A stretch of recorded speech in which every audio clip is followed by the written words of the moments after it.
안녕하세요. 컬트썰입니다. 지난 시간에 우리는 JMS 정명석이 어떻게 해외 도피와 성폭행, 그리고 한국 송환과 10년 징역까지 드디어 법의 심판을 받는 과정을 보았습니다. 솔직히 거기서 끝났으면 좋았겠죠? 한국 사회도 안도의 한숨을 쉬었고 피해자들도 드디어 악몽이 끝났다고 믿었습니다. 그런데 말입니다. 여러분, 호러 영화에서 괴물이 한 번에 죽는 법이 있던가요? 총 맞고 불타고 심지어 목까지 잘렸는데 갑자기 음산한 음악 깔리면서 다시 눈 뜨죠. 정명석, 딱 그 패턴이었습니다. 2018년 2월 18일 오전 7시 10년간의 복역을 마친 정명석이 드디어 세상으로 나왔습니다. 일반인들은 그 범죄자가 나왔구나라고 생각했지만 JMS 신도들의 반응은 달랐어요. 총재님, 부활하셨습니다. 드디어 진짜 역사가 시작됩니다. 고난을 통해 더욱 완전해지신 메시아. 네, 맞습니다. 부활. 예수님 완전 패러디죠. 교도소 앞에 몰린 수십 명의 신도들은 마치 아이돌 팬들처럼 환호성을 질렀어요. 아니, 정확히는 아이돌 팬들보다 더 광적이었죠. 왜냐하면 그들에게는 정명석이 단순한 연예인이 아니라 신이었거든요. 출소 직후부터 JMS 내부에서는 새로운 교리가 만들어졌어요. 10년간의 감옥 생활은 총재님께서 우리 죄를 대신 지고 가신 십자가였다. 이제 총재님은 고난을 통해 더욱 완전한 메시아가 되셨다. 진정한 구원의 역사가 이제 시작된다. 와, 교리 창작 능력만 보면 정말 베스트셀러 작가 뺨치는 수준이에요. 범죄자를 순교자로 둔갑시키는 이 스토리텔링 능력 정말 어이가 없을 정도죠. 한 내부자는 이렇게 증언했어요. 출소 직후 첫 예배에서 정명석은 이렇게 말했어요. 나는 여러분을 위해 십자가를 졌다. 이제 더 큰 축복이 기다리고 있다라고. 이에 신도들은 울면서 박수를 쳤습니다. 하지만 포장만 바뀌었을 뿐 본질은 그대로였어요.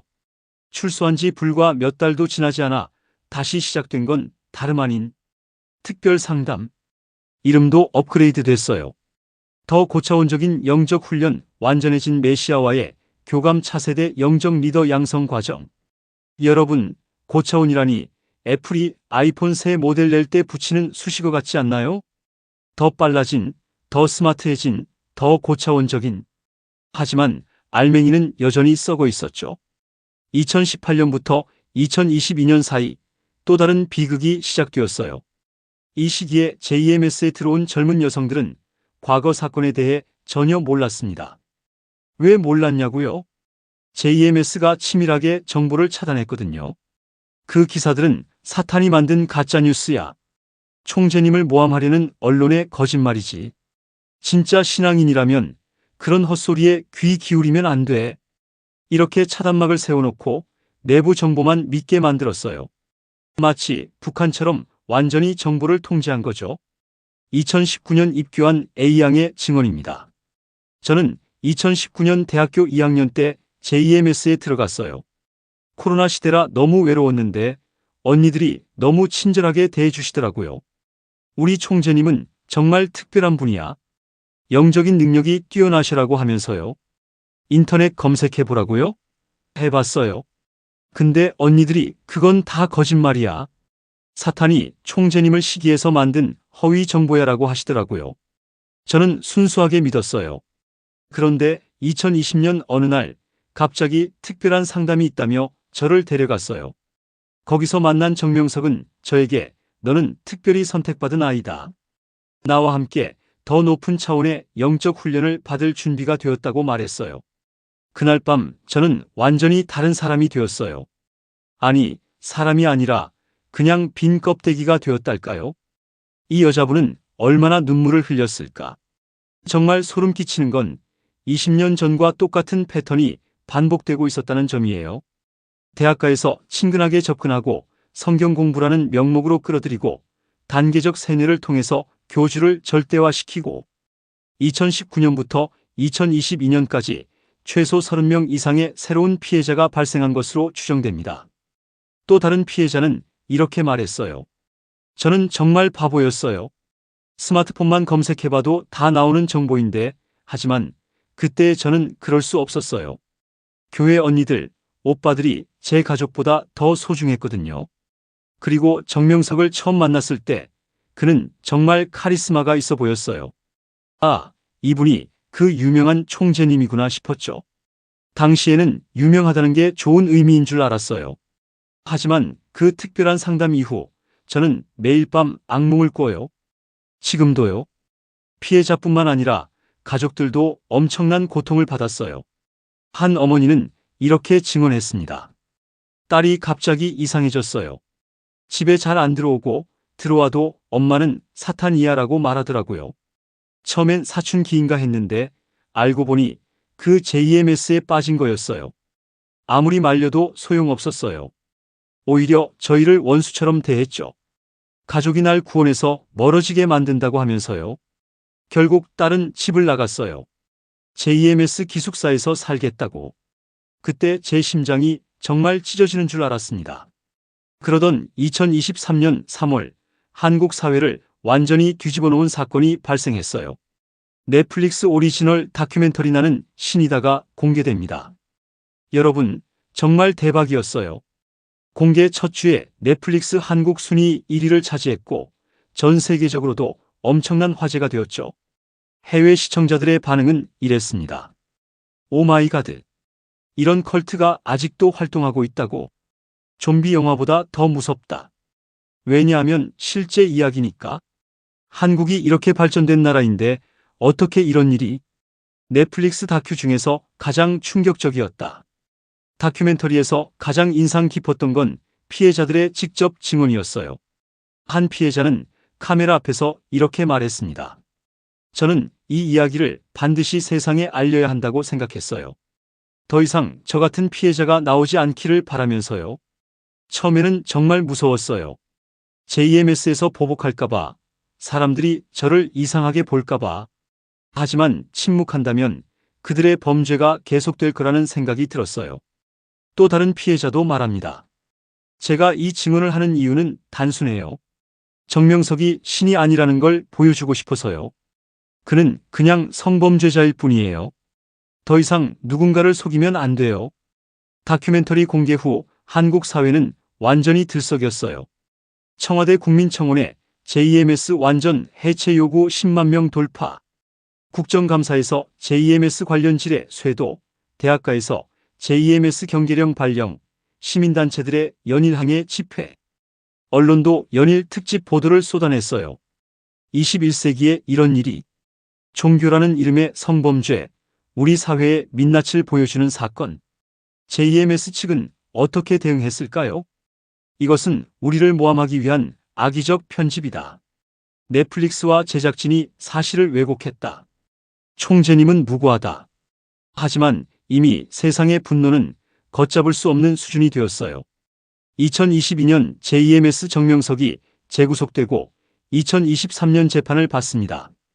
넷플릭스 다큐가 공개되기 전인 2022년 이미 정명석은 다시 구속되었어요. 출소 후 새로운 성범죄 혐의로 말이죠. 2023년 재판정에서 그는 또 이렇게 말했습니다. 저는 영적 상담을 했을 뿐입니다. 이것은 종교적 행위였습니다. 판사와 피고인이 말하는 영적 상담이 성폭행과 어떤 차이가 있다고 생각합니까? 정명석? 일반인들은 영적인 차원을 이해하기 어렵습니다.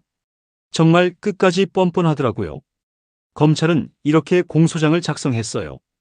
피고인 정명석은 2018년 출소 이후에도 전혀 반성하지 않고 종교 지도자라는 지위를 악용하여 또다시 다수의 피해자를 상대로 성폭력 범죄를 저질렀다. 특히 과거 동일한 범죄로 처벌받은 경력이 있음에도 불구하고 같은 수법으로 범행을 반복한 것은 매우 악질적이며 사회에 미치는 해악이 극심하다. 2023년 재판에서 피해자들은 다시 한번 용기를 냈어요. 한 피해자는 법정에서 이렇게 말했습니다. 10년 전 피해자들의 용기 있는 증언이 있었는데도 같은 일이 또 벌어졌어요. 이번에는 정말 끝장을 내야 합니다. 더 이상 저 같은 피해자가 나와서는 안 돼요. 또 다른 피해자도 말합니다. 정명석은 저에게 너는 특별한 존재다. 나와 함께하면 구원받을 수 있다고 했어요. 하지만 그건 거짓말이었어요. 제가 받은 건 구원이 아니라 평생 지울 수 없는 상처였어요. 이쯤 되자 국민들도 정말 화가 많이 났어요. 도대체 왜 이런 일이 반복되는 거야? 10년 감옥이 무슨 의미였던 거냐? 이번에는 정말 무기징역이라도 때려야 하는 거 아니야? SNS에는 분노의 댓글들이 쏟아졌어요. 정명석 종신형 청원합니다. JMS 완전 해체하세요. 피해자분들이 너무 안타까워요. 이런 사이비는 사회에서 완전히 격리시켜야 해요. 가장 가슴 아픈 건 피해자들과 그 가족들의 이야기예요. 한 피해자는 이렇게 고백했습니다. 저는 단순히 신앙을 찾고 싶었을 뿐이에요. 대학교 다닐 때 너무 외로웠거든요. 그런데 제 순수한 마음을 이용당했어요. 지금도 남자가 무서워요. 연애는 꿈도 못 꾸고 결혼은 더더욱 생각할 수 없어요. 제 인생은 산산조각이 났어요. 피해자 가족들의 고통도 말로 표현할 수 없었죠. 한 아버지는 이렇게 말했습니다. 딸이 JMS에 빠졌을 때 저는 정말 미쳐갈 것 같았어요. 평생 곱게 키운 딸이 갑자기 아빠는 사탄이야라고 말하는데 심장이 멈추는 줄 알았어요. 결국 딸은 집을 나갔어요. 그 단체의 기숙사에서 살겠다고. 몇 년 후에 상처투성이가 되어 돌아왔는데 그때 딸의 모습을 보고 저는 울었어요. 아니, 울부짖었어요. JMS에서 탈출한 신도들도 또 다른 고통을 안고 살아갑니다. 한 전직 신도는 이렇게 증언했어요. JMS에서 나온 후 사회 적응이 정말 힘들었어요. 10년 가까이 그 안에서만 살았거든요. 일반 사회의 문화나 관습을 다 까먹었어요. 그리고 사람들의 시선도 부담스러워요. 쟤는 JMS에 있었던 애라는 낙인이 있어서 취업도 힘들고 인간관계도 어려워요. 더 심각한 건 JMS 2세들의 문제예요. 부모가 JMS 신도여서 태어날 때부터 그 환경에서 자란 아이들 말이에요. 한 2세 출신은 이렇게 말했어요. 저는 태어날 때부터 정명석이 메시아라고 배웠어요. 일반 학교에서 친구들과 다른 이야기를 할 때마다 혼란스러웠죠. 성인이 되어서야 진실을 알게 되었어요. 그때의 충격은 마치 내 인생 전체가 거짓말이었다는 걸 깨달은 것 같았어요. 피해자들의 치료와 회복도 쉽지 않아요. 한 전문가는 이렇게 말했습니다. 컬트 피해자들의 치료는 일반적인 성폭력 피해자 치료보다 훨씬 복잡해요. 종교적 세뇌까지 함께 치료해야 하거든요. 많은 피해자들이 내가 잘못 생각한 건 아닐까? 정말 내가 피해자가 맞나? 라는 의문을 갖고 있어요. 가해자가 종교라는 포장을 했기 때문이죠. 대단한 가스라이팅입니다. 여러분, 정말 중요한 사실을 말씀드릴게요. 정명석이 다시 감옥에 들어갔다고 해서 JMS가 완전히 사라진 게 아니에요. 여전히 활동하고 있어요. 이름을 바꾼 포교 활동으로 JMS는 이제 직접적으로 JMS라는 이름을 쓰지 않아요. 대신에 이런 이름이죠. 국제문화교류협회, 청년리더십 아카데미, 글로벌문화센터, 국제친선단체. 이런 그럴듯한 이름들로 위장해서 활동하고 있어요. 요즘은 SNS를 적극 활용해요. 인스타그램에서는 대학생 문화 모임, 페이스북에서는 영어회화 스터디 모집, 카카오톡 오픈 채팅에서는 같이 성장하는 청년들 모여라. 이런 식으로 접근하죠. 처음에는 절대 종교 이야기 안 해요. 친목 도모, 문화활동, 자기개발 이런 것들로 포장해서 접근합니다. 한 대학교 관계자는 이렇게 말했어요. 매 학기마다 주에 공문을 내려보내지만 여전히 신입생들이 당해요. 특히 코로나 이후로 대면 활동이 줄어들면서 더 외로운 학생들이 많아졌거든요. 그런 학생들을 노리는 거죠. 국내뿐 아니라 해외에서도 여전히 활동해요. 일본의 한 한국학과 교수는 이렇게 증언했어요. 일본에서 한국 문화에 관심 있는 젊은이들을 대상으로 여전히 포교하고 있어요. 한국 문화체험, K-팝 댄스 교실 이런 걸로 접근해서 서서히 끌어들이죠. JMS는 지금도 조직적으로 운영되고 있어요. 한 내부 고발자는 이렇게 증언했습니다. 정명석이 감옥에 있어도 조직은 그대로예요. 간부들이 총재님은 곧 나오실 것이라며 신도들을 관리하고 있어요. 심지어 감옥에 있는 정명석과 비밀리에 연락하는 방법도 있다고 하더라고요. 생각할수록 대단하죠? 정말 대단합니다.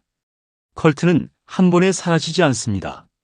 컬트는 한 번 무너뜨렸다고 끝나는 게 아니에요. 마치 암세포처럼 조금이라도 남아있으면 다시 퍼져나가요. JMS가 정확히 그런 경우죠. 교주를 감옥에 보내는 것만으로는 부족해요. 조직 전체를 완전히 해체시켜야 해요. 또 정보가 생명이에요. JMS에 새로 들어온 피해자들의 공통점이 뭔지 아세요? 바로 과거 사건에 대한 정보가 없었다는 거예요. 정보를 차단당하면 판단력도 마비돼요. 우리는 이런 정보들을 계속 공유하고 알려야 해요. 그래야 더 이상의 피해자가 나오지 않아요. 그리고 어려울 수 있지만 피해자의 목소리에 끝까지 귀 기울여야 해요. 2009년 첫 번째 판결 후에 이제 끝났다고 안심했던 게 문제였어요. 피해자들이 아직 위험하다, 조직이 살아있다고 경고했는데 사회가 제대로 듣지 않았거든요. 이것은 사회 전체의 책임입니다. 왜 그런데 들어갔어? 라고 피해자를 비난할 게 아니라 왜 우리 사회에 이런 집단이 존재하는가? 를 물어야 해요. 외로운 젊은이들, 소속감을 원하는 사람들, 의미를 찾고 싶어하는 사람들. 이런 분들의 마음을 악용하는 집단이 있다는 게 문제인 거죠. 역사는 반복됩니다. 조선시대에는 왕자들의 권력 다툼을 왕자의 난이라고 불렀죠. 1차 왕자의 난, 2차 왕자의 난, 피비린내 나는 권력 투쟁이 계속 반복됐어요. JMS 사태도 마찬가지예요. 1차 2009년, 2차 2023년 같은 패턴이 반복되고 있어요. 이걸 저는 우리 시대의 영혼의 난이라고 부르고 싶어요. 조선시대 왕자의 난에서도 진짜 영웅은 따로 있었어요. 권력욕에 눈먼 왕자들이 아니라 백성들을 지키려고 노력한 신하들이었죠. JMS 사태에서도 마찬가지예요. 진짜 영웅은 정명석 같은 사기꾼이 아니라 용기를 내어 진실을 말한 피해자들이에요. 왕자의 난도 결국은 더 나은 나라를 만드는 과정이었어요. 혼란스럽고 아팠지만 그 과정을 통해 조선이 더 단단한 나라로 성장했죠. JMS 사태도 마찬가지예요. 고통스럽고 아프지만 이 과정을 통해 우리 사회가 더 성숙해질 거예요. 피해자들의 용기 있는 증언이 바로 그 변화의 시작이에요. 컬트설은 그렇게 생각합니다. 이에 우리가 기억해야 할 것이 있죠. 조선시대 왕자의 난을 우리가 기억하는 이유는 뭘까요? 같은 실수를 반복하지 않기 위함입니다. JMS 사태도 마찬가지예요. 이 일을 기억하고 계속 이야기해야 해요. 그래야 우리 후세들이 같은 피해를 당하지 않아요. 2024년 정명석은 재판을 받고 검찰은 이번에야말로 제대로 된 처벌을 요구합니다. 하지만 중요한 건 재판 결과만이 아니에요. 진짜 중요한 건 우리 사회가 이 문제를 어떻게 기억하고 어떻게 대처하느냐예요. 여전히 해결해야 할 과제들이 많아요. 첫째, JMS 잔존 세력 완전 해체. 이름만 바꿔서 활동하는 하위 조직들 추적, 해외에서 활동하는 세력들에 대한 국제 공조, 신도들의 완전한 사회 복귀 지원. 둘째, 피해자 지원 시스템 구축. 전문적인 치료 프로그램 개발. 경제적 지원과 사회 복귀 도움. 2세 신도들을 위한 특별 프로그램. 셋째, 예방 시스템 강화. 대학가 컬트 예방 교육 확대. SNS를 통한 포교 활동 모니터링. 컬트 피해 신고센터 운영. 끝나지 않은 경계. 한 컬트 전문가는 이렇게 말했어요. JMS 같은 집단의 특징은 절대 쉽게 포기하지 않는다는 거예요. 교주가 죽을 때까지, 아니 죽어서도 계속 영향을 미치려고 해요. 우리의 경계도 그만큼 지속되어야 합니다. 다행스럽게도 희망적인 변화들도 있어요. 넷플릭스 다큐 이후 젊은이들의 컬트에 대한 인식이 많이 달라졌어요. 예전에는 그런데 왜 들어가? 라며 피해자를 비난했다면 이제는 어떻게 예방할 수 있을까? 를 고민해요. 무엇보다 피해자들이 조금씩 회복하고 있어요. 한 피해자는 최근 이렇게 말했어요. 처음에는 제 인생이 완전히 끝났다고 생각했어요. 하지만 지금은 달라요. 제 경험이 다른 사람들에게 도움이 될 수 있다는 걸 알게 됐거든요. 저는 생존자예요. 피해자가 아니라. 이 모든 과정을 통해 우리 사회도 성장하고 있어요. 종교의 자유와 개인의 안전 사이의 균형점 찾기, 피해자 중심의 사법 시스템 구축, 컬트에 대한 체계적인 연구와 대응 방안 개발, 시민사회의 자발적인 감시와 견제 시스템, 많이 개선되고 조심스럽고 방어적 시스템을 갖추고 있죠. 여러분, 이 이야기는 남의 일이 아니에요. JMS 피해자들 중 상당수가 평범한 대학생들이었어요. 여러분의 친구, 동생, 후배가 될 수 있는 사람들이죠. 나는 절대 그런데 안 빠져라고 생각하시겠지만 컬트의 포교 기술은 생각보다 교묘해요.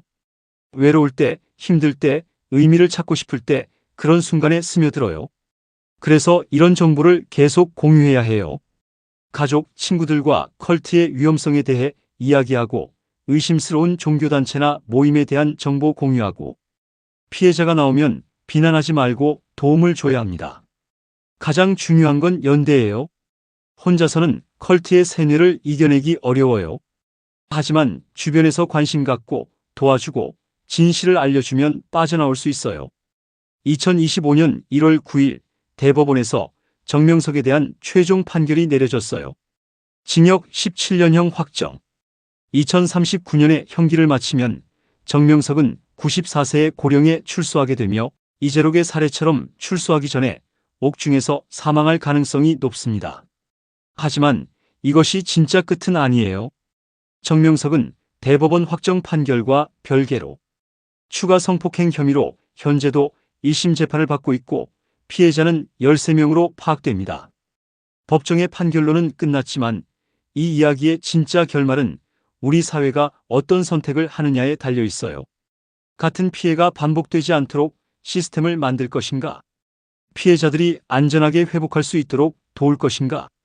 컬트의 위험성에 대해 계속 경각심을 갖고 살 것인가?